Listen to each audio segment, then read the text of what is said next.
What's going on, guys? We're going to be talking about interval training right now, and specifically how it pertains to team sport athletes. So we all know intervals, great way to lose some fat, get lean, get that athletic body back in your grasp. And the big way that it does that is through this increase in EPOC, right? So after exercise, your metabolism is elevated a little bit. It's called excess post-exercise oxygen consumption. So after the exercise is over, you continue to have an elevated metabolism for hours, after even sometimes a day after your workout is done. So interval training's awesome for fat loss and increasing your metabolism and getting lean. But as we know, it's also awesome for sports and getting better at whatever sport that you're involved in.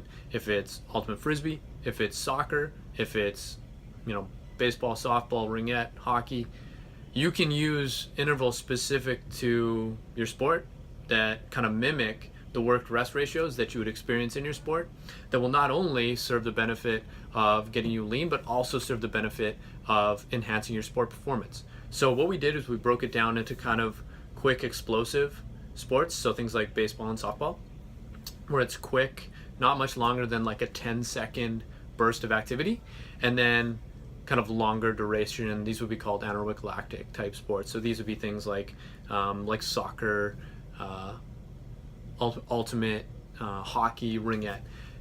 Those kind of sports would be your second level. So we have our level ones, which are kind of our quick explosive baseball, softball, and then your kind of still explosive but a little bit longer duration or longer shift length sports like hockey, like ringette.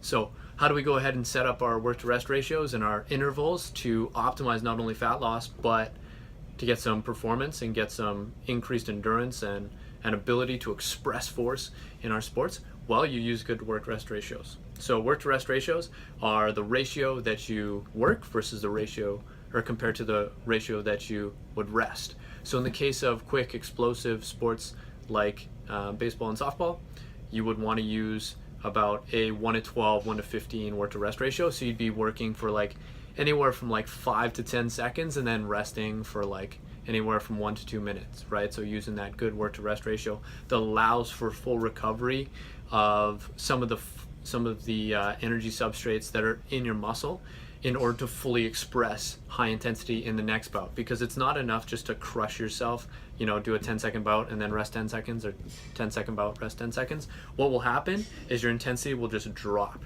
and you'll stop training the energy system or training specifically to what your sport actually is. Your intensity will go down. You want your intensity to be high, right? That quick explosive nature of the movements in your sport, you want it to mimic that, those movements.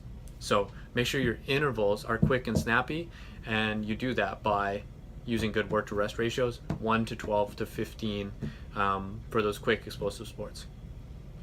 For the longer duration sports, things like, again, soccer, like basketball, like hockey, ringette, you'd want to use probably about anywhere from 20 to 60 seconds of work up to 1 to 2 to 3 minutes of rest. So we're working at like a 1 to 3, 1 to 4 work to rest ratio. Look at what your sport is, right? So typically, something like hockey, average shift length is like, if you look at the NHL, it's 37 seconds. For recreational, it could be anywhere from 30 to 45 up to a minute, depending. Ringette's pretty close to the same. So you want to try to mimic what you would experience and what you'd see in your sport, right? So not only getting yourself that good fat loss effect, but also giving yourself a chance to get better at your sport, right?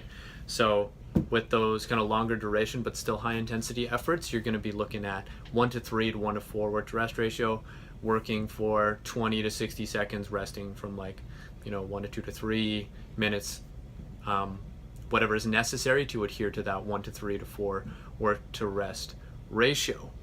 All right, so guys, interval training, awesome to get lean, awesome to get in shape, awesome to kind of get you to that lean athletic body that you're trying to achieve. But not only that, you're also able to increase your sport performance and get back that level of athleticism and that level of sport prowess that you once had, right? So use interval trainings for that dual purpose. Hope you guys enjoyed this video. leave some comments below. Love you, appreciate you, talk to you soon.